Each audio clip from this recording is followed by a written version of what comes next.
Hey guys, welcome to linguamarina. I know a lot of you have been asking me to make a video about prepositions, and this topic is super confusing. Is it in the night? Is it on the night? Is it at the night? Oh my god. And as always, in English, there are so many exclusions. There are so many things that you just have to remember. Welcome to this video. We're gonna talk about prepositions. Before we start, let's do a quick quiz. I'm gonna read 3 sentences. You're gonna write down prepositions, and at the end of the video, I'm gonna give you the right answers. Now, we're planning to visit the museum Wednesday afternoon. By the way, guys, let me know if you watch my shorts on this channel. I always do this sound and people laugh a lot. Anyways, the surprise twist, the end of the movie was completely unexpected. And the last one, wanna go on a walk tomorrow morning? I can't. I can Sunday morning though. I hope you wrote down your answers because we're gonna check them at the end of this video. Okay, first things first, let's talk about mornings, afternoons, evenings, and nights. So the thing is, sometimes we don't even use prepositions. This morning, this afternoon, this evening, no preposition needed. I missed you this morning. Was executed this afternoon. But in other cases, we should. For example, I prefer showering the morning. In the morning. See you in the morning. And the same goes for afternoon and evening. We'll have lunch on our terrace in the afternoon and then leave.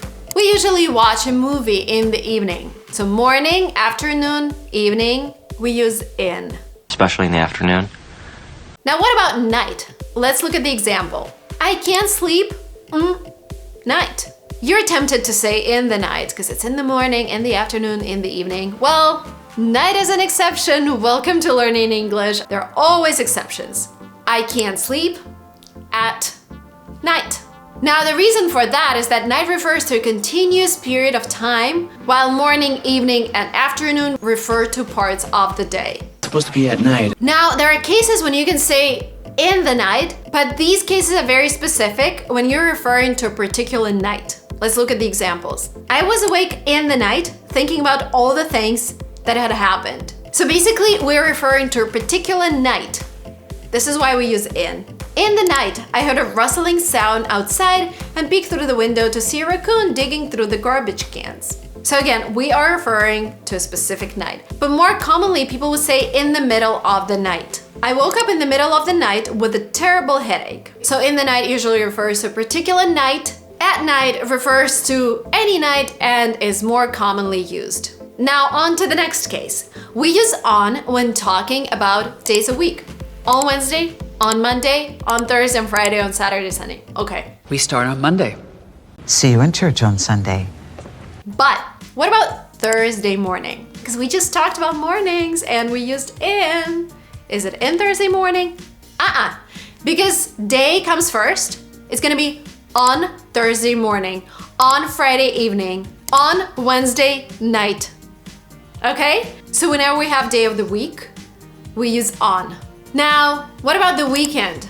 It's on the weekend, though sometimes you can hear people say at the weekend. That is more British. Americans would say on the weekend. I like to relax and spend time with my family on the weekend. I didn't think you were forced to go there on the weekend. If you're already overwhelmed, you're like, Marina, how do I learn this? It takes time, guys. I've been learning English since I was 7. Well, I started when I was 4, but I became serious about English when I was 7. And it's still a process, right? The thing is, first of all, to enjoy the process. The second thing is start using English as early as you can. Don't pay attention to your mistakes. Don't pay attention to your accent because this is a tool. And no one's perfect. As always, quick recommendation of a product that we've created with my team at LinguaTrip, with professional teachers who are native speakers, with one of my favorite teachers, Benia, who's also an accredited English language teacher and who's been teaching English here in the US. We have a handbook called Grammar is All You Need that includes essential grammar topics for learners who want to reach the advanced level of English. This book has a chapter on prepositions with all the information that you need. I think it's really good to have this resource always with you so you can check whether you're saying something correctly, or if you have a question, always go there and check it. For a limited time, we decided to give a chapter on prepositions for free because you're watching this video. I know you need that information. So you're getting that chapter for free, and you're also getting a discount if you decide to buy the handbook. The link will be down below. Please hit it, download the free chapter, get a discount so you can have information regarding English grammar available for you at all times. Now, funny exception, another thing that you should remember. We can say on Sundays, but there is a thing in English where you can just omit the preposition. You can say, I do my groceries Sundays. Do you usually go out Fridays? They have meetings Tuesdays and Thursdays. So you can just omit preposition when you're talking about plural days of the week. Quick disclaimer, this is a conversational thing. I wouldn't do this on your exam, but sometimes you will hear native speakers do that. So just keep that in mind, and when in doubt, just use on. There is nothing wrong with saying we have meetings on Tuesdays and Thursdays, just for you to know, right? Because there are so many things native speakers would say in a different way, depending where they are, where they come from, what's their level of education, what's their occupation. There are so many nuances, and I just want you to know this one. Okay, is it at the beginning or is it in the beginning? Let's talk about it. We use at the beginning or at the start to indicate a starting point, and normally we would have of in the same sentence. Let's look at a couple of examples. At the beginning of the meeting, I'll ask everyone to pitch ideas. She took off running at the start of the race. Let's consider your needs at the beginning of the summit.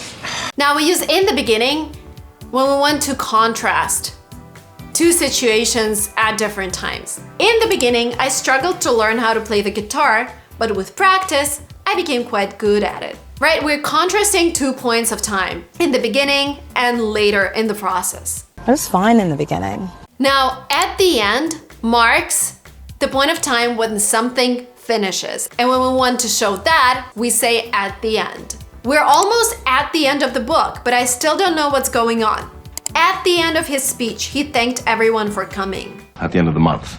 Now we use in the end when we want to talk about things that happened after a long time or as a result of something. Let's look at an example. In the end, we decided to buy a cheaper car, right? So we had this process of choosing the car, and in the end of that process, we decided to buy a cheaper car. See the difference? At the end focuses on the point in time. In the end focuses on the result that happened after a long time. So you've been thinking about it, debating, weighing options, and in the end, you decided to go for something.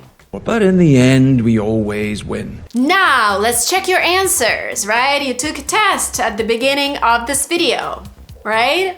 We're planning to visit the museum on Wednesday afternoon, right? Days a week.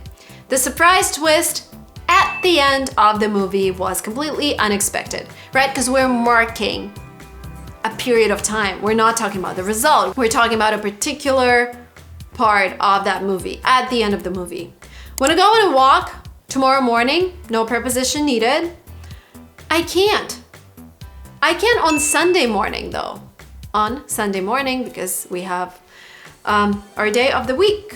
Okay, that's it for today. Thank you so much guys for watching this video. Please do not forget to share it with friends. Please do not forget to download a free chapter of our handbook. And please do not forget to subscribe to my Instagram, linguamarina, to follow my journey in the US. See you there.